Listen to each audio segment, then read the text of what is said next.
Walang ano dito, no? Mga crabs, ganun. Okay, start na. Saan mag-snorkeling kung sakali? Ano, sa isang isla daw eh. Paano kaya? Nag-iwan din kami sa Bolinaw eh. Lumipat kami ng area. Hindi ko alam kung isla yun eh. Na ano, puro malalaking bato. Tapos may mga isla. Pero nag-boat kayo?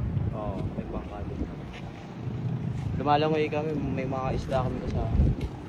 Pero konti lang. Parang ganito lang. Pero malalim.